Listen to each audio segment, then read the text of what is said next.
Before we get into the episode, I am thrilled to announce that the EntreMD Business School is open for enrollment. The EntreMD Business School is the only school of its kind for physicians who want to build 6, 7, and multiple 7-figure businesses. Over the last 2 years, we have had hundreds of doctors go through the school with unbelievable results. Some of them run brands, some of them run private practices, some of them are coaches, some have other kinds of service-based businesses or product-based businesses. And we've had people come in and cross the 6-figure milestone, cross the 7-figure milestone, cross the multiple 7-figure milestone.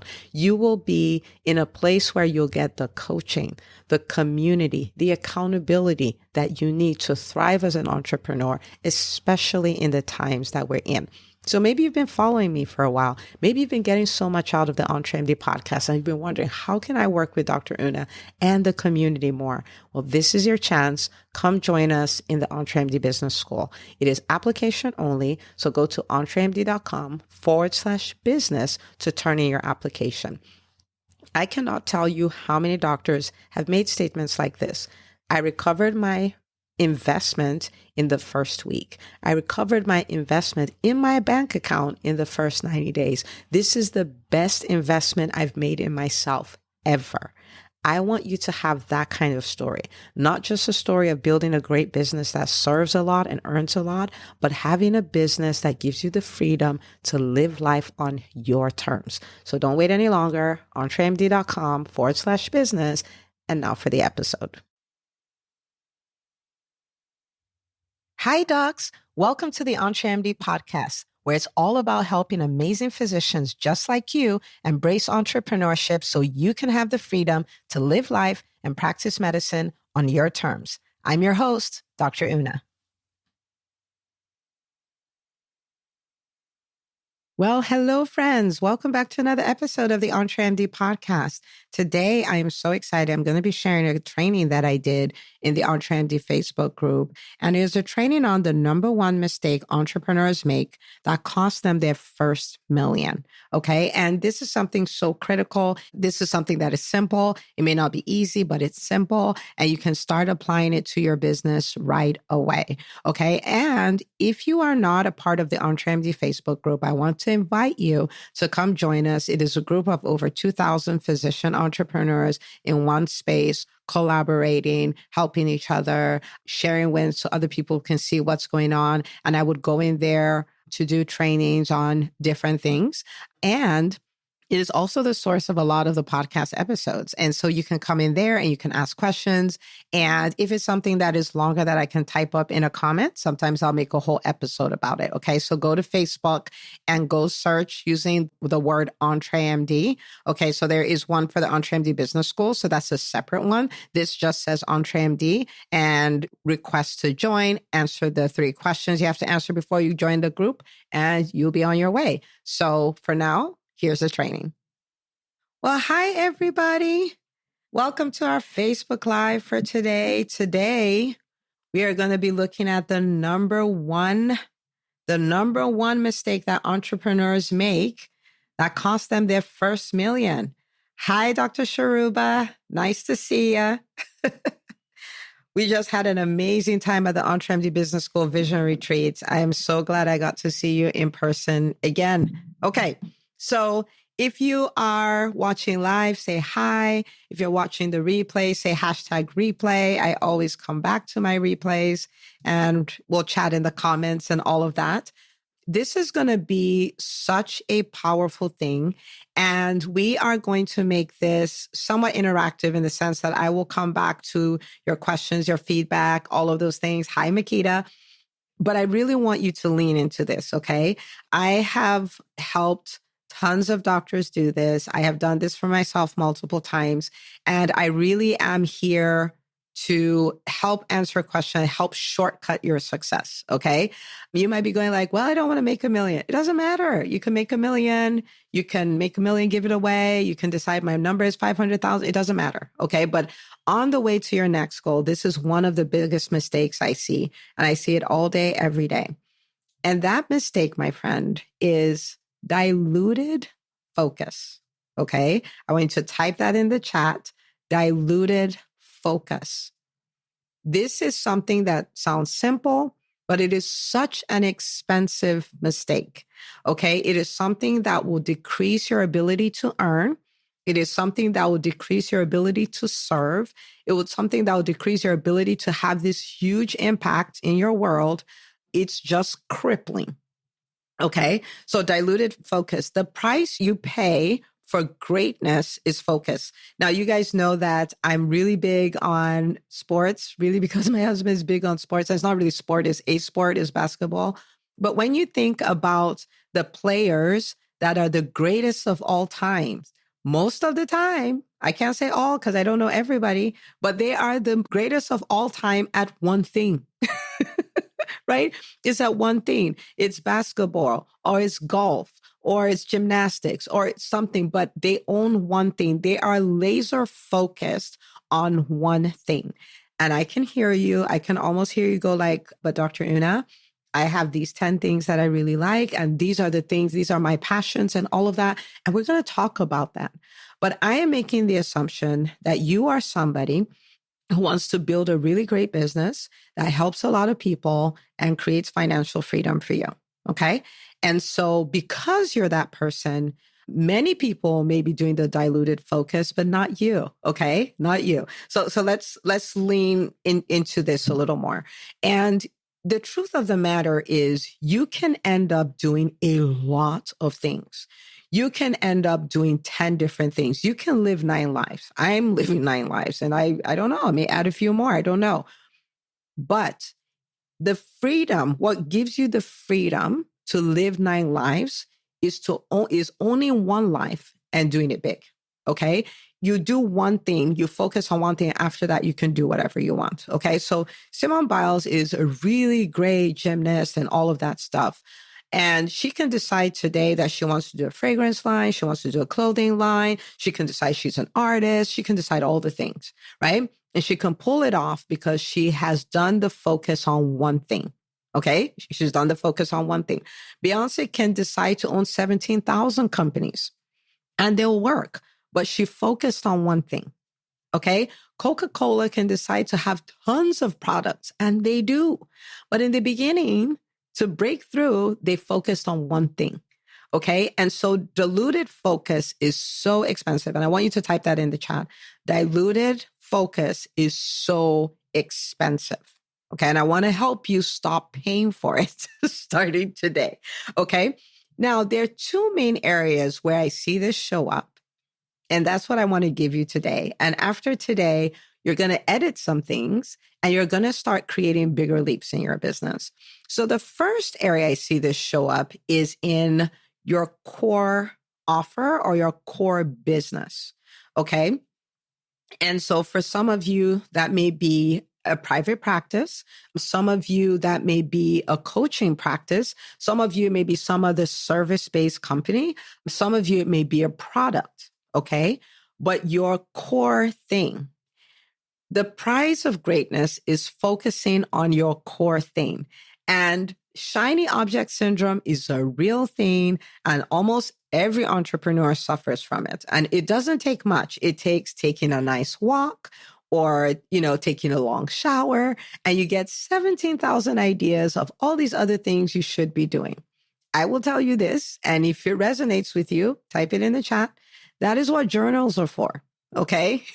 It doesn't mean you don't have to execute every idea you get, right? That is what journals are for. You can write it in your journal and you can look at it, and maybe a time will come when you should do it.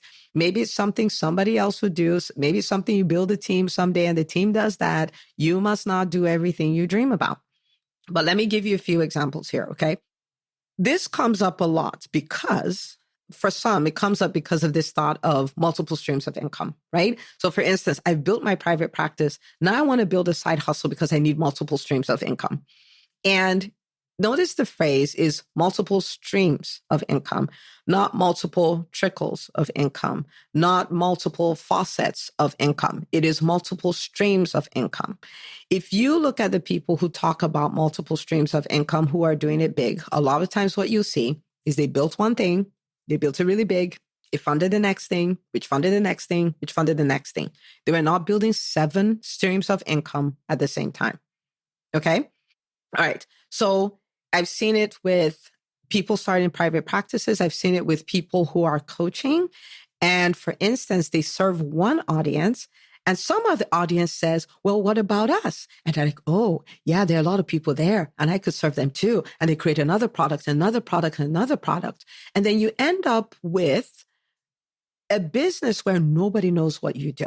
Right. And if nobody knows what you do, nobody knows to refer you, you're not getting big wins in one category. It's like very scattered.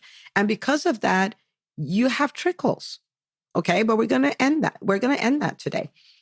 So I had a doctor in the EntreMD Business School who started a private practice. And I'm so happy for her because I wish I had what she had when I started my practice, because she started with a bank. And I remember when she launched her practice, it did really well from the beginning.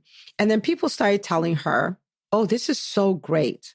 You should start a coaching service to teach people how to start private practices, right? Now, mind you, she was months into her private practice at the time. And they're like, you should start doing that. You should start blogging about it. This is so powerful. And I remember her asking, like, so should I do this? And I had two choices. I could have said, if I tell her not to do it, it would look like, well, you want to be the only person helping people start private practices and things like that. So would I not tell her? Would I tell her the truth? And I was like, listen, you're building a private practice. Your private practice is months old. It is going to take time and effort and energy to build it up so you can build an organization, right? An organization that can run without you. It doesn't mean you have to leave. It doesn't mean leave medicine. It just means you set it up that way. So now you work because you love to work, not because you have to work. I said, when you get to that stage, you can you can build any kind of coaching thing you want, any kind of educational company you want. But guess what? You would have created, you will not be dependent on revenue from that right away. So you can build it the way you want to build it. You would have built a team. You would have learned to build a team. And so you're not going to need to do it by yourself. You would have already built solid credibility. So it'll be so much easier for people to come and to use your service. And in the process of building this practice and making it big, you would have built a large following as well. So in your industry, there's so many people waiting and say, oh my goodness, just show me how you did this thing. So I'm not saying don't do it. I'm saying, please don't do it now. Right. And I'm so grateful. I have so much respect for her because she was like, okay. And she leaned all in to her practice. And now her practice is killing it. Right. And she has the bandwidth to lean all in, focus on her practice, make it a thing. She is doing unbelievably well, and she's not even 2 years in. Okay. And somewhere along the line, I was like, so what do you think? Right? Like, so this is, many months later, what do you think about the decision you made to hold off? She was like, oh my goodness, there's no way I could have done both of them. Right? But while she's building the first business, she really is building the second business. And so I want you to type that in the chat if you're on here with me live. While I'm building my first business, I really am building my second business. Okay. You're doing all of them at the same time. But as far as executing, you're going to have to do that in sequence. So this is a big area where I see a diluted focus is in the thing I'm offering. And so I have one business that hasn't taken off, and I want to add all these other things, right? Other different businesses. I'm not talking about verticals in the same business, like something completely different. Okay. So what is the benefit of focusing on one business? If you focus on it, you become known for something. Okay. Where anytime someone is like, oh, I need this kind of coach, they're calling you. I need this kind of service, they're calling you. I need this kind of private practice thing, they're calling you. Like, you're known for something. Because once you become known for something, that is leverage to then do a lot of things. Okay. So you become known for something. Okay. You become really good at what you do. All right. You become really, really good because you've put in the reps doing one thing. Right. And so I want you to think about a ball in the hand of Stephen Curry, a golf club in the hand of Tiger Woods. Like, you become so good at it because you've put in the reps. The third thing is that there are a lot of testimonies that you now have, testimonials of breakthroughs that you've given people, a lot of them. And let me tell you something, the bigger your business becomes, the more powerful it is for you to have testimonies. Because what ends up happening is people start treating you as a unicorn. Like sometimes if I come to you and say, you can pull off this private practice, you can build a 7-figure business, you're like, yeah, whatever. But if I bring doctors from the EntreMD Business School and they're sharing their story, it is so powerful. And so the more time you spend focusing on one thing, the bigger the wins you're able to get people. Okay. The bigger the wins, and that social proof will do wonders for your business. It will do wonders for your positioning. It will do wonders for your revenue because people will hear them and want to come work with you. Okay. But if you have this diluted thing, you don't get those bigger testimonials. You don't get those more mature testimonials. For instance, we had times when, a break is in the business school where it's like, I launched my practice, I hit my first 100K and all of that. To this stage, we're at a point where I started my practice and our first year we hit 1 million. Now, is everybody doing that? Not necessarily, but is somebody doing that? Yes. So you have more mature, right, testimonials because you've zoned in and focused on one thing. Do you see what I'm saying? And so, man, I wish I could hug everybody who's listening and say, just do one thing. I promise, it's great. Lean all in and do one thing. Okay. So since I can't come and hug you, if you could just type in the chat, I'm going to focus on my one thing. I'm going to focus on my one thing. Right. And so that might be your private practice. That might be your coaching practice, serving this kind of client, I'm going to focus on my one thing. Okay. So you become known for something, you become really good. You start generating these really, really mature testimonials. So I want you to think about your business, your offer, your core business. I want you to start thinking about it like red wine, right? And you know the way it works. The longer you let it sit, the better it is, the better it tastes, the more expensive it is. So just allow your business age. You know what I mean? Give it space to grow and to age. Okay. So diluted focus with the core offer. That is something we have to start walking away from. I'm going to go all in. I'm going to be known for this. I'm going to be really good at it. I'm going to have a reputation for helping people get wins here. Like I'm going to be really good. Okay. And sometimes, the thing is, it gets boring. I feel like I'm saying the same thing. I feel like I'm doing the same thing. And the thing is this, business is boring. Right? And you're like, wait, what? Yeah. I mean, it's exciting. It's very exciting. But as far as what you do, because guess what? You're doing the same thing for many people. Right? And so you're going to say the same things and you're going to do a lot of the same things. And it's not boring in a bad way, like I'm bored out of my mind, but there's a lot of repetition there. There's a lot of it and it's okay. It's like parenting. There's a lot of repetition there and it's okay. So avoid the shiny stuff. Remember that greatness is in the boring stuff. If you think about a Larry Bird, for instance, Boston Celtics, one of the greatest of the greats of all times. And even as a teenager, before he would go to school, he would do 500 jump shots. I want you to think about it. Think about how painful it would be if I told you before you go to work, you just have to count to 500. Like you don't have to jump and you don't have to shoot. You're just counting. Think about how annoying that is. But he would do 500, one after the other, after the other, after the other, after the other, right? That's boring. But that's the price of greatness. And so he would do that and do that and do that. So no wonder he was best shooter four different times. No wonder he was a 10-time All-Star, NBA All-Star. No wonder he was the rookie of the year. He got an Olympic gold medal and all of that. Like, no wonder. Okay. So type in the chat. Boring equal to greatness, right? Maybe we equate it that way. All right. So that's the first area of a diluted focus. So zone in. Simplicity scales, complexity constraints. So think simple. Think this one thing I'm focusing on, this one thing I'm going to be known for, this one thing I'm going to use to serve my world and create big wins. This one thing. Okay, so that's the first area. The second area where diluted focus shows up a lot is in creating revenue. Okay. All right. So we're going to talk about this. It's in creating revenue. It's in asking.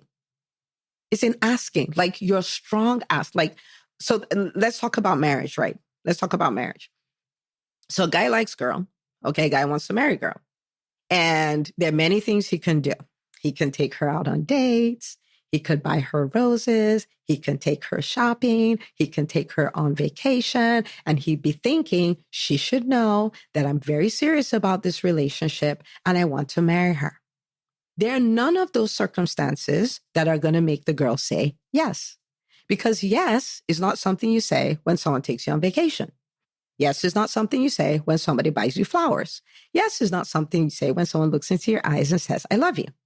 Yes is something you say when this person says, will you marry me? Right? And so when you think about your business and you want people to work with you and you want someone to become your client, you want someone to become your patient, an area of focus every entrepreneur needs to have is asking, like ask them to work with you. Everything you're doing is leading up to that. Like ask them to work with you. And so if this is not an area of focus, right? If it's not an area of focus, then you're hurting your business because this is the one thing that makes people say yes, right? The one thing that makes people say yes is the one thing we're like, not today, right? And I understand it's nerve-wracking sometimes, but not as nerve-wracking as a lot of the things you've had to do as a physician. So think about it this way. We can choose to dilute our focus, right? Like, how do I acquire clients? Well, my website, my fancy logo, being a guest on podcasts, posting a lot on social media, speaking on stage, Now, are these things bad? Don't get me wrong. They're good. I talk about them all the time, except the website and the logo. I just dissed those. But I talk about them all the time, and you should do them. However, what needs to be on all of those things is an invitation. Come work with me. Come work with me. I want you to silently think about the number of times in the last week, in the last month, that you've asked somebody, work with me. So you going to speak and not asking people to work with you is like the guy taking the girl on vacation and not asking her to marry him. Like, by all means, go on the vacation, but ask the question. So post in the chat, ask the question. Ask the question.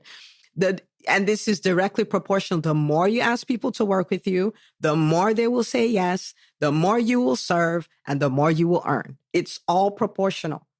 Okay. So if you can only do one thing in your business, that thing is asking. It's very simple. It's asking, like, come work with me. Ask the question. Come work with me. Come be a patient. If you're private practice, I'm going to even give you a little bonus here, because one is come work with me. The second is you want to also talk to your biller and have the show me the money conversation, right? Because in private practice, you don't get paid because you see patients. Is that what happens? You see a patient and money appears? No. Like if you take insurance, you see patients and claims are sent out and they're followed up and then you're paid, right? And so you ask the question, but you also talk to your biller, like, show me the money. And I say this because a lot of times in private practice, we don't talk to the biller. We don't want to know about their reports. We don't want to have anything to do with them. But your billing department is like your aorta. Like if there's a nick in it, you're bleeding to death, right? Like you want to know. So I want you to think, so your focus, because sometimes we say things like, well, I'm not doing this for the money. So the question then becomes, is that true though? Now, of course you're not, that's not the primary driver. Okay. That's not the primary driver. Your primary driver is I want to help people. Okay. But the question then becomes, are you saying that you're fine if in 5 years this business makes no money? Because if you're not saying that, then yes, your primary driver is not money. Your primary motive is not money, but you want to make money. And if we deny that, we hurt our businesses. Because if you say, I don't want to make money, then you're not going to focus on the things that make money. So the question is, are you going to be okay if you don't make money? Right? Like we have to tell ourselves the truth. You see what I'm saying? So ask, when was the last time you said, come work with me? How many times have you done a Facebook Live and you're like, so if you want to know more, reach out. That was your call to action. Oh my goodness. Nobody reaches out, right? What is a call to action? A call to action is me after doing a video saying, and listen, if you love this, this is what we do in the EntreMD Business School. We do a deep dive of this. Our mission is to help you build a 6 and 7 figure business so you can live life and practice medicine on your terms. So if you've been thinking about it, this is a time. Head over to entremd.com/business and put in an application. My team is on standby. We're going to go through your application. We are looking forward to welcoming you into the business school. That's an ask. Okay? Reach out. If you want more information, that is not an ask. That's like, if you like me, girl, let's go on another date. She's not going to say yes to that because you did not ask her to marry you. Right? So I want you to start thinking. And the reason why I'm using the proposal analogy is because until you have asked, you have not asked. So you may have a position where you have a podcast, lots of people listening. You may be in a position where you have a Facebook Live that you do every week and lots of people are watching. You may have an email list that's full of people, but nobody's saying yes. But could it be that they're not saying yes because you're dating them and taking them on vacations and buying them clothes and buying them roses, but you're not saying, come work with me? Okay? So that's a very diluted focus, very diluted. If you want your business to do well, you want to become an asker. You're going to ask and ask and ask. And you might be saying, oh my goodness, Dr. Una, that's the one thing I hate. That's the one thing that makes me so nervous. That's the one thing I didn't have to do in my business. Well, let me tell you this. If you haven't heard my story, I won't tell you the story, but I'll tell you this. I started off as a socially awkward, super shy, introverted introvert. And I am your evidence that even if you are shy, even though you're introverted, I was so ashamed. Like, I think I even felt shame. Like, I wouldn't even go to tell an OBGYN, I'm a pediatrician, send me a patient. That's how bad it was for me. But I am your evidence that you can become good at it. It's not a personality type. It's not something you're born with. It is a skill. Okay? Asking, selling, it is a skill. And you are one of the most skilled people on the planet. And you are one of the people who are really good at learning new skills. You can learn this too. And you can do it professionally, and you can do it in a classy way, and you can do it in a way that inspires people to say yes. You just have to learn it. But it's like driving. Okay, there's no amount of reading about driving that makes you a great driver. You become great by learning and driving. Read a little bit of a book, go drive. Take a little bit of instruction, go drive. Okay, you become great at asking by asking. You become more comfortable asking by asking. Okay, and it would warm my heart if you will decide, I am going to ask. Okay, maybe you type that in the chat. I'm going to become really proficient at asking. What if we created like little log books? You know, the way you had to log your procedure, you log your asking. Okay. In the EntreMD Business School, I've done many variations of this, right? A lot of the challenges, you know, some variation of asking. So we've had the Sell-a-thon challenge, we had the Ask a Day challenge, the Ask-a-thon challenge, and it's all about just practice. For the next 30 days, ask every day, 5 days a week. Just ask people to work with you. Ask them to work with you. You might say, but I don't want to manipulate people. Okay. Well, when you ask people to work with you, one of the things that you must understand is that you are giving people the opportunity to let you help them solve a problem they have. Okay. Everybody has a problem. Everybody has a problem right now they will pay to get rid of. Like, oh my goodness, if I could just find the person who can solve this problem, right? I will throw my money at them. You are not trying to convince people who don't need what you do to pay for your services. You're trying to tell people who have a problem and are willing to pay for it to go away, hey, I'm over here. You've been looking for it? I'm the answer. You've been waiting since January? What? I'm the answer. Yeah. That's what asking is. That's what selling is. Okay. So it's not manipulation. It's serving. It's helping. Asking, selling is serving. Okay. You may be feeling, I don't want to bother people. Again, if I have a problem that I'm willing to pay to make go away, and I've had it for a year, you are not bothering me when you tell me that that's what you do. I'm like, oh my goodness, thank you, Lord, that I met her, right? Like that's the way that works. So you're not bothering. You're not manipulating. You're not bothering. You're serving. Asking is serving. Selling is serving. Okay. So we did the Sellathon challenge, and I am telling you, there is a coach on here. I think she's mentioned this on the podcast. And she was like, before she started the business school, she had done 2K as a coach. And I think the first challenge she came into was the Sellathon challenge, right? Or one of the first ones. And then she embraced asking. She embraced talking about what she does. And what she does is phenomenal. Like every time I'm blown away. Okay. And she went from that to generating 128K or something like that in that year, in her first year in the business school.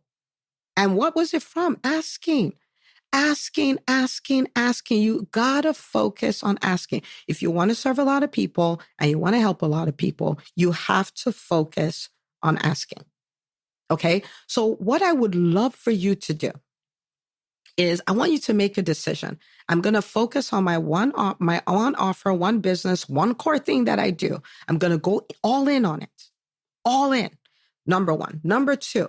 And like if you're a private practice and you're not at full capacity, you have so much opportunity to grow, and you've been thinking about a side gig, I want to invite you to have this thought. Your private practice is your main gig, your side gig is your all kind of gig. Okay? That's what that is.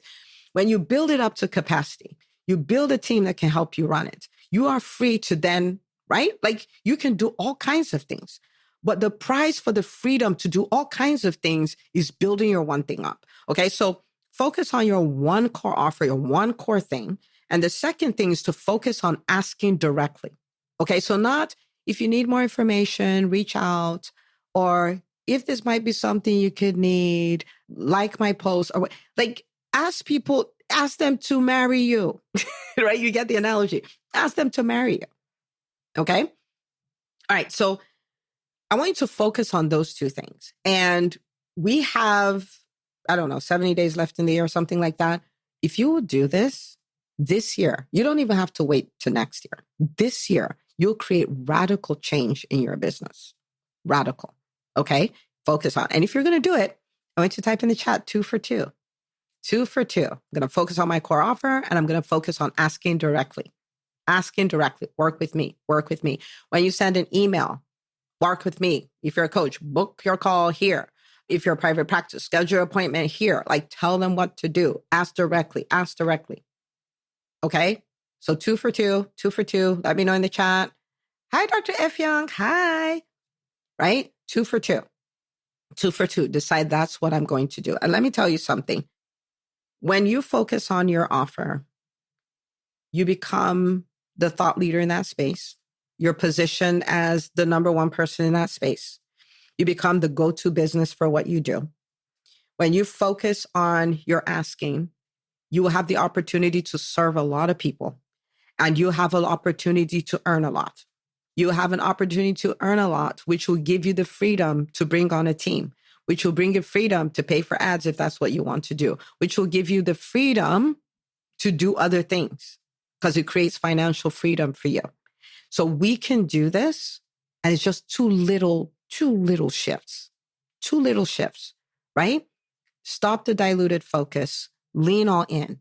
You are like an athlete. You are like a basketball player who's the greatest of all time. You focus on the major things, right? You can dribble, you can pass, you can do all the things, but you know how to get that basketball into the basket. Like after all those things to score, it needs to go in the basket. That's your asking. You're going to ask. You're going to make a lot of shots, right? You're asking. You're going to ask, right? And you're going to turn your business around. Okay. All right. So this was super helpful. Let me know. Let me know what your reflection is in the comments. If you have questions, post them there. I'll either answer them there or come do a whole new live to answer them if it needs a more detailed answer. But please understand that I'm rooting for you. My dream is that physicians end up being the people who own the most innovative, most impactful, and most profitable businesses inside and outside of healthcare. Okay. And I'm here to support you, to help you to do that. So let's get to work. Okay. All righty. And oh my word, isn't that amazing? Like I said, simple may not be easy, but simple. And you can do it. Many doctors just like you have. So go apply this. And I cannot wait to celebrate the wins you create because you are now this person who is able to have not a diluted focus, but a focus. Now share this episode and I'll see you on the next episode of the EntreMD podcast. Hey, if you love listening to the EntreMD podcast, I want to invite you to join EntreMD On Demand.